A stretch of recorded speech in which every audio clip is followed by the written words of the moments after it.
ఆదికాండము 18వ అధ్యాయము, సొదొమ గొమొర్రాలను గూర్చిన మొర్ర గొప్పది గనుక నా యొద్దకు వచ్చిన ఆ మొర్ర చొప్పున వారు సంపూర్ణముగా జరిగించిరో లేదో నేను ఆ తట్టు వెళ్ళి చూచెదను. ఆదికాండము 18వ అధ్యాయము 20వ వచనం.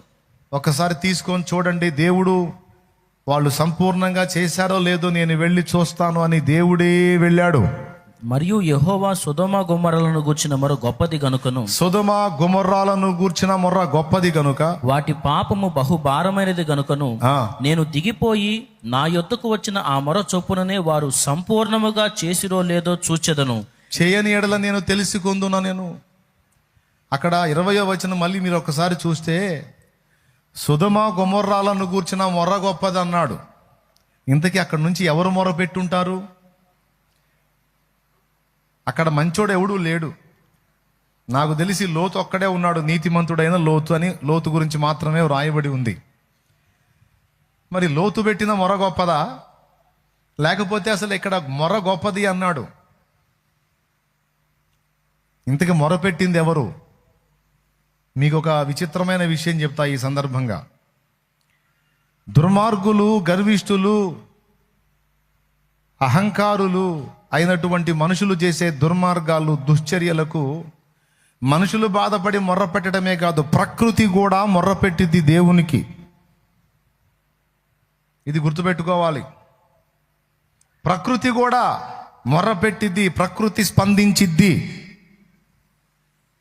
ఉదాహరణకి, నీతిమంతుడైన యేసు రక్తము భూమి మీద చిందినప్పుడు భూమి భూకంపానికి గురైంది, భూమి కంపించింది. యేసు శిలువలో ప్రాణం పెట్టినప్పుడు కొండ శిలలు బద్దలైనాయి. ఎందుకు అవ్వాలి? అది రాశాడు గ్రంథంలో. కొండ శిలలు ఎందుకు బద్దలవ్వాలి? భూమి ఎందుకు కంపించాలి? సూర్యుడు ఎందుకు మరుగైపోవాలి? చంద్రబింబం ఎందుకు రక్తవర్ణమైపోవాలి? పట్టపగలు మిట్ట మధ్యాహ్నం 3 మధ్యరాత్రిలాగా చిక్కటి చీకటి ఎందుకు కమ్మేయాలి? అంటే మానవాళి పాప పరిహారార్థమై చిందింపబడిన పరిశుద్ధ పవిత్ర రక్తము సాక్షాత్తు దైవ రక్తము. దైవ రక్తం ఎప్పుడైతే భూమి మీద చిందించబడిందో, మానవాళి పాప పరిహారార్థమై దైవ కుమారుడు తన ప్రాణమును అర్పించాడో, ఆయన ప్రాణార్పణముకు మనుషులలో భక్తులైన వారి హృదయాలు ద్రవించాయి. అదేవిధంగా ప్రకృతి కూడా తన స్పందనను తెలియజేసింది. ప్రకృతి కూడా గందరగోళం అయిపోయింది, భూమి కంపించింది, సూర్యుడు మరుగైపోయాడు.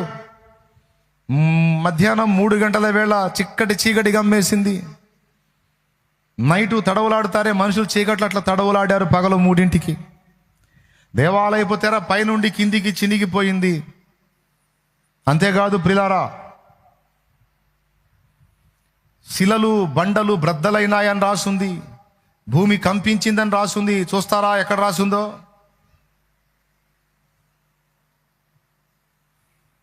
యేసు శిలువలో ప్రాణం పెట్టినప్పుడు ప్రకృతి స్పందించిన తీరు ఒక్కసారి చూడండి.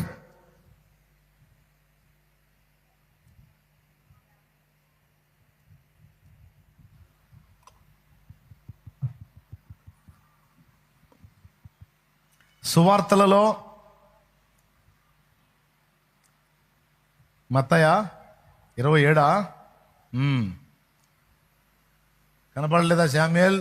అప్పుడు 51 చూడండి. అప్పుడు దేవాలయపు తెర పైనుండి కింది వరకు 2గా చినిగెను, భూమి వణికెను, బండలు బద్దలాయను. అదిగో నాయనా, ఎందుకు బండలు బద్దలవ్వాలండి? ఎందుకు భూమి వణికిపోవాలి? ఎందుకంటే సమస్త జీవులకు జీవదాత అయిన దేవుడే తన జీవమును మనుషుల కొరకు పణంగా పెట్టిన అద్భుత ఘడియ అది, అద్భుత ఘట్టం అది. దాన్ని బట్టి ప్రకృతి స్పందించింది. భూమి, ఆకాశము, గాలి, నీరు, నిప్పు అది కదిలిపోతుంది చూడండి. ప్రకృతి స్పందిస్తుందండి. అదే భూమి ఏం మాట్లాడిద్ది? దానికి నోరా ఏమన్నా అనుకోవద్దు. ఆకాశం ఏం మాట్లాడిద్ది? దానికి ఏమన్నా ఉందా అనుకోవద్దు. ఆకాశము స్పందిస్తుంది, భూమి స్పందిస్తుంది, గాలి స్పందిస్తుంది, ప్రకృతి స్పందిస్తుంది.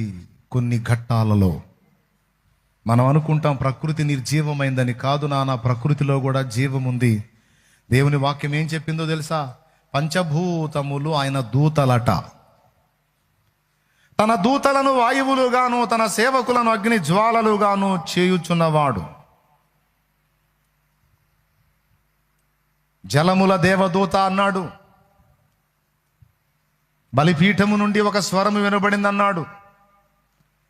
మనం నీళ్లు చూస్తాం, సముద్రం దగ్గరికి వెళ్ళి నీళ్లు ఏముంది, నీళ్లే అనుకుంటాం. కానీ నీళ్లు దేవుని దూతట, భూమి దేవుని దూతట, ఆకాశము దేవుని దూతట.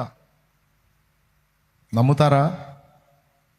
భూమికి నోరుందట, భూమికి చెవులు ఉన్నాయి.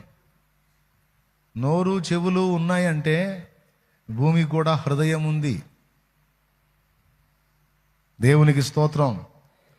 మన దేహానికి ముక్కు, కన్ను, చెవి, నోరు, కాళ్ళు, చేతులు ఉన్నట్టు భూమికి అవయవాలు ఉన్నట్టు మాట్లాడుతున్నాడంటే మనకు ఆత్మ ఉన్నట్టే భూమికి కూడా ఆత్మ ఉంది. దేవునికి స్తోత్రం కలుగును గాక. హల్లెలూయా.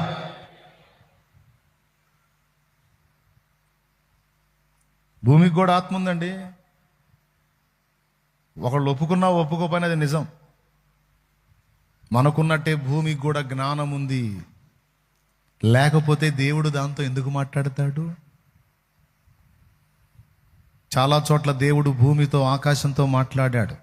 యెషయా గ్రంథం 1వ అధ్యాయం 1వ వచనం, ఆకాశమా ఆలకించుము, భూమి చెవియొగ్గుము, నేను పిల్లలను పెంచి గొప్పవారినిగా చేసి తిని వారు నా మీద తిరుగుబాటు చేసి ఉన్నారు అన్నాడా లేదా? మరి ఆకాశమా ఆలకించు, భూమి చెవొగ్గు అంటే భూమికి చెవి ఉందా? ఉంది. కాబట్టి వినమన్నాడు. ఏడుందబ్బా భూమికి చెవి? మనకు కనపట్టలేదే. ఏం కనపడిద్ది? ఇంత పెద్ద భూగోళంలో నువ్వెంత, నేనెంత? కానీ దానికి చెవి ఉంది. అంతేకాదు, నీ తమ్ముడైన హేబేలు రక్తము త్రాగుటకు తన నోరు తెరచిన ఈ భూమి మీద నీ ఉండకుండా దేశ దిమ్మరివై తిరుగుదువని ఆదికాండం 4వ అధ్యాయంలో కయీనును శపించాడు. బైబిల్ ఉంటే తీసి చూసుకోండి. అక్కడ నీ తమ్ముడైన హేబేలు రక్తము త్రాగుటకు తన నోరు తెరచిన ఈ భూమి. నోరు తెరిచిందంట హేబేలు రక్తం తీసుకోవడానికి. చూడు ఒకసారి, చూడు 11, ఆదికాండం 4:11. కావున నీ తమ్ముని రక్తమును నీ చేతిలో నుండి పుచ్చుకున్నటకు నోరు తెరచిన ఈ నేల మీద ఉండకుండా నీవు శపింపబడిన వాడవు. నోరు నోరు నోరు భూమికి, నేలకు నోరు, భూమికి చెవి. నోరు చెవి ఉందంటే మిగిలినవి కూడా ఉన్నట్టుగానే ఊహించాలి. ఆకాశమా ఆలకించన్నాడంటే చెవులు లేకపోతే ఆకాశం ఎలా వింటది? సమస్తము కూడా ఆయన దూతలే. అందుకే సమస్తము ఆయనకు సేవ చేయుచున్నాయి అన్నాడు. కొడితే గట్టిగా, సమస్తమును. ఇవే కాదు, ఇంకా చాలా రెఫరెన్స్లు ఉన్నాయి. కాబట్టి ఇందును బట్టి మనకు అర్థమవుతుంది ఏంటంటే, ఒక వ్యక్తి చేసేటువంటి దుర్మార్గం, వాడి వల్ల బాధపడేవాళ్ళు దేవునికి మొర్ర పెట్టడమే కాదు, వాడి దుర్మార్గాలు చూసే ప్రకృతి కూడా దేవునికి మొర్ర పెట్టిద్ది. ఇందాక నేను చూపించిన వచనంలో ఆదికాండం 18వ అధ్యాయము 20వ వచనంలో అదేనా, ఆ కింద బహుభారమైనది అన్నాడు చూడు. భారము అన్న దగ్గర అండర్లైన్ చేయి. మళ్ళీ ఒకసారి చూడు. మరియు యెహోవా సొదొమ గొమొర్రాలను గూర్చిన మొర గొప్పది గనుకను వాటి పాపము బహుభారమైనది గనుకను. అద్దుగద్దుగద్దుగు. ఎవరికి భారమైంది? వాటి పాపము బహుభారమైనది గనుకను అన్నాడు. ఎవరికి భారమైంది? ఈ దుర్మార్గుల్ని మోసే భూమికి భారమైంది. భూమి మొర్ర పెట్టుకుంది, దేవా ఈ దుర్మార్గుల కామ వికార యుక్తమైన చేష్టలిగా నేను చూడలేను తండ్రి, ఈ దుర్మార్గుల్ని నాశనం చెయ్యి.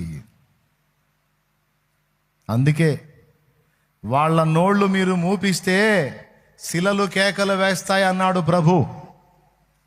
వాళ్ళు హోసన్నా జయమే, హోసన్నా జయమే అని యేసు ప్రభు యెరూషలేముకి గాడిద మీద వెళుతున్నప్పుడు ఖర్జూరపు మట్టలు తెచ్చి స్వాగతం పలికి వాళ్ళ వస్త్రాలు గాడిద కాళ్ళ కింద భరిస్తూ ఉంటే ప్రభు ఆ గాడిద మీద వెళ్తా ఉన్నాడు.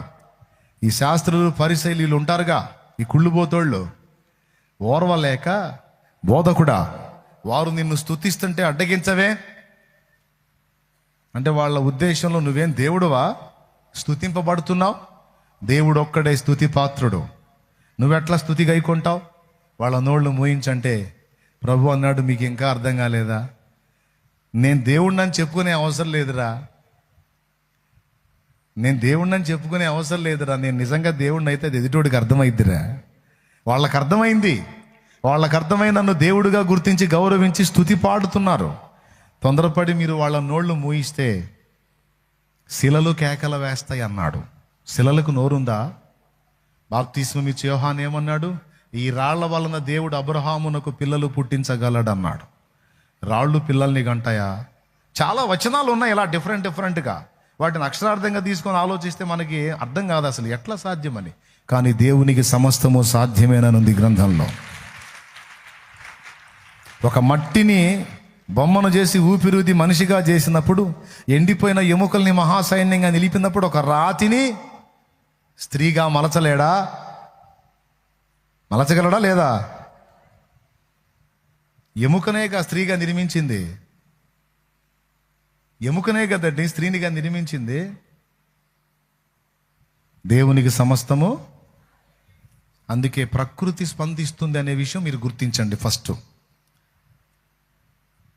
దుర్మార్గులు చేసేటువంటి దుర్చర్యలు ఎవ్వరూ చూడట్లేదు అనుకోవద్దు. యేసుప్రభు అన్నాడు, ఏ ఊరికైనా మీరు వెళితే మిమ్మల్ని ఎవరైనా చేర్చుకుంటే ఆ ఇంటికి వెళ్ళి సమాధానం అని పలకండి. సమాధాన పాత్రుడు కానీ పాత్రురాలు కానీ ఆ ఇంట్లో ఉంటే మీరు పలికిన సమాధానం ఆ ఇంటి మీదకి వెళ్ళిద్ది. ఒకవేళ అందులో ఎవరో లేకపోతే మీరు పలికింది మీకే వస్తుందన్నాడు. ఒక మాట, ఎవరైనా ఏ ఊరిలోనైనా మిమ్మల్ని చేర్చుకోకపోతే ఆ ఊరి గవిని దగ్గరే మీ పాద ధూళి దులపండి. విమర్శ దినమందు ఆ ధూళే వారి మీద సాక్ష్యం పలికిద్దన్నాడు. వామ్మో, ధూళి కూడా మాట్లాడిద్దా? ధూళి కూడా మాట్లాడిద్దా? మాట్లాడిద్ది. భూమి మొర్ర పెట్టిద్దా? మొర్ర పెట్టిద్ది. ఆకాశం ఆలకించిద్దా? ఆలకించిద్ది. దుర్మార్గులు తన మీద ఉంటే ఈ భారం నేను తట్టుకోలేనని భూమి కూడా స్పందించిద్ది. అందుకే దేవుని బిడ్డలమైన మనం ఏ తప్పైనా బరి తెగించి చేసేటప్పుడు ఎవరు చూడరు అనుకోవద్దు. నీ చుట్టూ ఉన్న పంచభూతాలు సాక్ష్యం, రహస్యమందు చూచుచున్న నీ తండ్రి సాక్ష్యం, నీ అంతరాత్మ సాక్ష్యం, నీ హృదయమే సాక్ష్యం. కాబట్టి బరి తెగించి అడుగులు వేసే విషయంలో జాగరూకులై మసలుకోండి. హల్లెలూయా.